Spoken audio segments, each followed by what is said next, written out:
A justiça de Deus é certa. Hebreus capítulo 11, versículo 7. Pela fé, Noé, divinamente avisado das coisas que ainda não se viam, temeu e, para a salvação da sua família, preparou a arca, pela qual condenou o mundo, e foi feito herdeiro da justiça, que é segundo a fé. Em meio à violência e perversão moral da sua época, Noé escolheu manter-se íntegro e obediente ao Senhor. Construiu uma arca por meio da qual foi salvo do dilúvio, ele e a sua família, dando assim continuidade à vida humana na terra. Noé nadava contra a corrente de sua geração, como afirma Gênesis 6, versículo 9. Noé era varão justo e reto em suas gerações. Noé andava com Deus. Ele se mantinha afastado das pessoas de seu tempo, cujos pensamentos e atitudes eram sempre e somente para o mal. Gênesis capítulo 6, versículo 5 diz: E viu o Senhor que a maldade do homem se multiplicara sobre a terra, e que toda imaginação dos pensamentos de seu coração era só má continuamente. Por causa dessa situação, Noé entrou em choque com seus vizinhos. É bem provável que ele tenha sido vítima de muitas críticas e zombarias. Mas mesmo diante de todas as dificuldades, Noé escolheu obedecer a Deus. Martelou e cerrou por muitos anos para construir este grande barco. Deus deu a Noé a missão de construir a arca e anunciar o fim dos tempos durante 120 anos. Mesmo com toda a sua maldade, a população antediluviana recebeu um grande período de tempo para se arrependerem. Noé foi chamado de pregoeiro da justiça, porque ele pregava que Deus iria trazer o juízo e a justiça por causa da iniquidade deles. Mas eles preferiram não dar ouvidos à pregação de Noé. Trazendo para os dias atuais, não há muita diferença.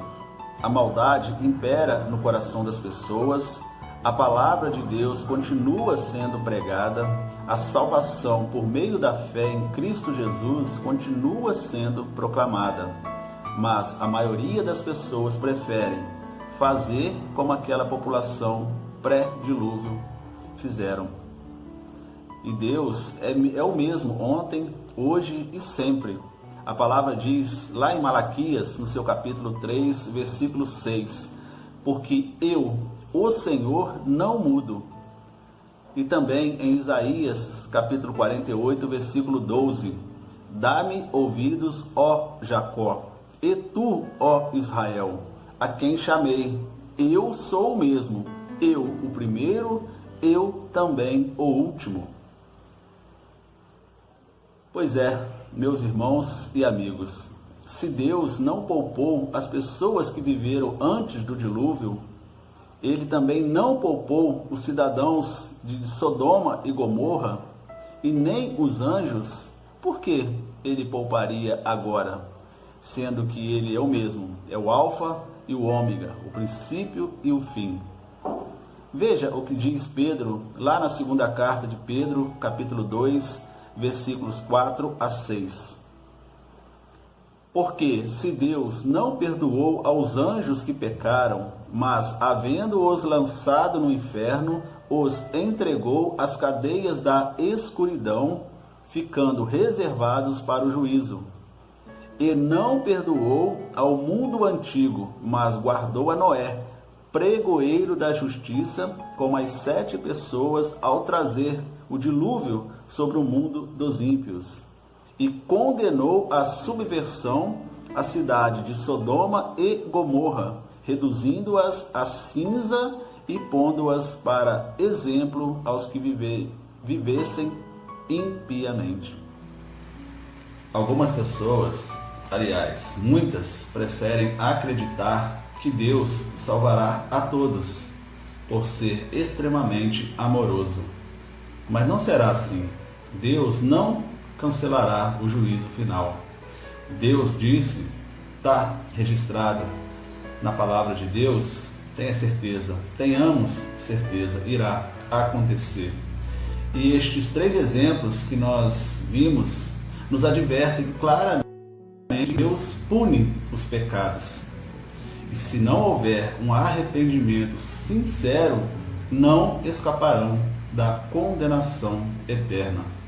Portanto, se você ainda não fez, faça, arrependa-se de seus pecados, entregue-os a Jesus e viva de agora em diante uma vida direcionada pela palavra de Deus. Vamos orar? Senhor nosso Deus e nosso Pai, em nome de Jesus, nós queremos pedir ao Senhor, Deus, que nos ajude a rever algumas atitudes que talvez ainda estamos fazendo, Deus, que não condiz com a santidade do Senhor. Nos ajude, Deus, a ter, Pai, um arrependimento sincero, a entregar os nossos pecados a Jesus, para que assim, Deus, possamos ter uma comunhão com o Senhor e também, Pai, vivermos eternamente ao lado do Senhor, Pai.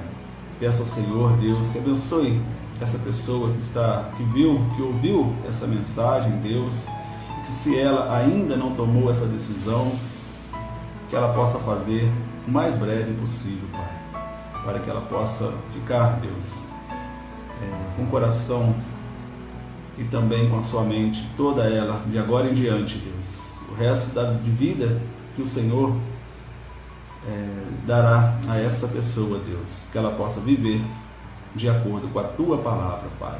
É a oração que nós fazemos, Deus, agradecido pela Tua bendita palavra, em nome do Senhor Jesus. Amém. Fique em paz, Deus abençoe sua vida. Reveja alguns conceitos, veja se você precisa se arrepender com toda sinceridade e volte-se para o Senhor. É a nossa oração e que Deus lhe abençoe, em nome de Jesus.